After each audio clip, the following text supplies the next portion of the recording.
একাদশ ভর্তি 2025 প্রসঙ্গে কথা বলছি। দেখো, সুসংবাদ ও জরুরি আপডেট। একাদশ ভর্তি বা কলেজ ভর্তি যারা হচ্ছে তাদের জন্য জরুরি আপডেট প্রকাশ করেছে শিক্ষা বোর্ড। মূলত সেই বিষয়ে কথা বলবো। যারা এখনো নতুন, অবশ্যই চ্যানেলটি সাবস্ক্রাইব করে পাশে থাকা বেল আইকনটি বাজিয়ে দাও। যারা ফেসবুক পেজ থেকে দেখতেছো অবশ্যই ফলো দিয়ে লাইক দিবা, কারণ একটি লাইক আমাকে নতুন আপডেট দিতে উৎসাহিত করে। তো শুরু করা যাক। দেখো, একাদশ ভর্তিতে সুসংবাদটা কি আর জরুরি আপডেটটা কি, দুইটা মূলত একই কাহিনী। এখানে আমরা জানি যে তোমাদের 11 তারিখ পর্যন্ত প্রথম চয়েস দেওয়া যাবে, অর্থাৎ প্রথম পর্যায়ে চয়েস দেওয়া যাবে, কিন্তু এই সময়টা বৃদ্ধি করা হয়েছে কত তারিখ পর্যন্ত? 15 তারিখ পর্যন্ত।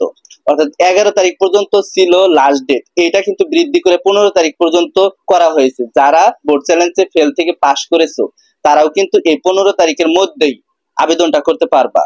অর্থাৎ এই যে 10 থেকে 15 তারিখের মধ্যে তারা কিন্তু আবেদনটা করতে পারবে। এখন অনেক শিক্ষার্থী ভাবতেছো যে আমি কোথায় আবেদন করব, কোন কলেজে চয়েস দিলে ভালো হবে। আবার হাজারো শিক্ষার্থী তারা কিন্তু কলেজ চয়েস দিয়েছে অলরেডি, তারা কিন্তু রেজাল্টের অপেক্ষা করতেছে। আর এই রেজাল্টটা কিন্তু 20 তারিখে পাবলিশড হবে এবং শিক্ষা বোর্ড জরুরি নোটিশ প্রকাশ করেছে। তারা বলেছে যে আমরা এই 20 তারিখে পাবলিশ করব, পরবর্তী সময়ে নিশ্চয়ন কনফার্ম করতে হবে। অর্থাৎ যখনই রেজাল্টটা পাবলিশ করব তখনই তাদের নিশ্চয়ন কনফার্ম করতে হবে।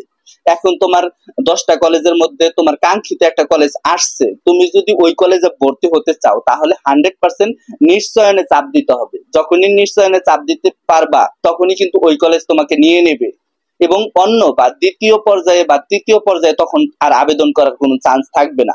আর যদি প্রথম পর্যায়ে তুমি ভর্তি হতে না চাও সেক্ষেত্রে নিশ্চয়নে চাপ দেওয়ার কোনো প্রয়োজন নাই, সেক্ষেত্রে দ্বিতীয় পর্যায়ে আবেদন করতে হবে। এখন অনেক ক্ষেত্রে দেখা যায় যে অনেক শিক্ষার্থী বোঝে না যে মাইগ্রেশনটা কি।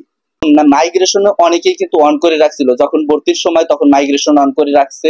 এখন দেখা গেল তুমি 8 নাম্বার একটা কলেজে চান্স পেয়েছো, যদি নিশ্চয়ন অন করে রাখো বা ওই কলেজে ভর্তি হতে চাও, ভর্তি হইলে সমস্যা নাই।